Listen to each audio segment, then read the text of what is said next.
Bonjour Nassera El Ali, Bonjour. vous êtes juriste à la Confédération nationale du logement. On fait des petites vidéos donc, pour les étudiants, un étudiant locataire, il est dans son logement et qu'est-ce qu'il doit faire en cas de problème, en cas de sinistre. On va commencer par dire que peu importe le logement, résidence Crous, dans le privé, c'est obligatoire d'avoir une assurance habitation. Donc ça, c'est sûr. Premier réflexe, avoir une assurance habitation, souscrire à une assurance. Maintenant, prenons l'exemple d'un dégât des eaux. Quels sont les premiers réflexes à avoir? Alors, premier réflexe à avoir, tout dépend de l'ampleur du dégât en question. Déjà, couper l'eau. Dans un premier temps, couper l'électricité si nécessaire. En fonction de l'ampleur du dégât des eaux, peut-être prévenir son voisin s'il y a des répercussions. S'il peut être touché. Tout à fait. Dans tous les cas de figure, déclarer le sinistre à son assureur.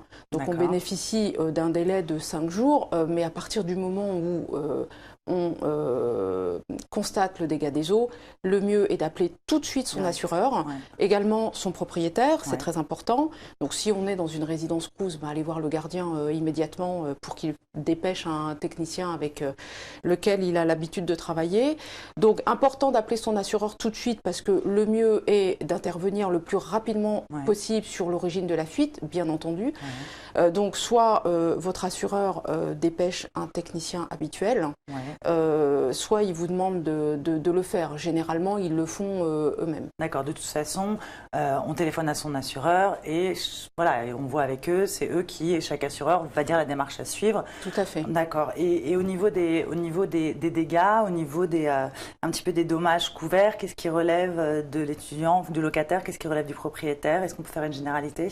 Alors, l'intérêt, du coup, d'en avertir tout de suite son assureur et son propriétaire, c'est de mettre en relation les deux assurances. Tout dépend de l'origine de la fuite.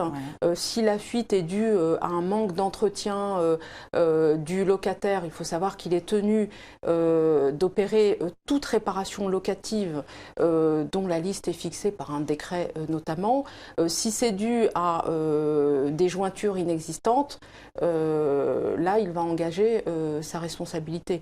Si l'origine de la fuite est due à un manque d'entretien du bailleur pour les grosses réparations locatives, dans ce cas-là, c'est plus le bailleur qui va intervenir. Après, ce sont les assurances qui vont, qui vont gérer tout ce qui relève de l'indemnisation, puisqu'il faut savoir qu'il existe des conventions CIDR et CIDCOP avec des plafonds. C'est relativement technique et compliqué. Donc il est difficile de dire d'ores et déjà qui devra répondre d'un dégât des eaux. En général, c'est les assurances qui se mettent en relation. C'est très complexe.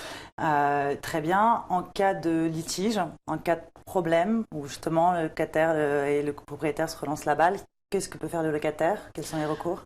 Alors, le premier recours, déjà essayer de régler à l'amiable le problème en ayant recours à une association de consommateurs, par exemple la Confédération nationale du logement, qui tentera une approche amiable du litige et, si nécessaire, qui accompagnera le locataire en vue d'obtenir une réponse relativement satisfaisante au vu de la problématique posée. D'accord, une tierce personne qui peut, une association qui peut faire un peu tasser entre les deux, négocier entre les deux. Tout à fait. Ok, très bien. Merci beaucoup. Je vous en prie. Au revoir.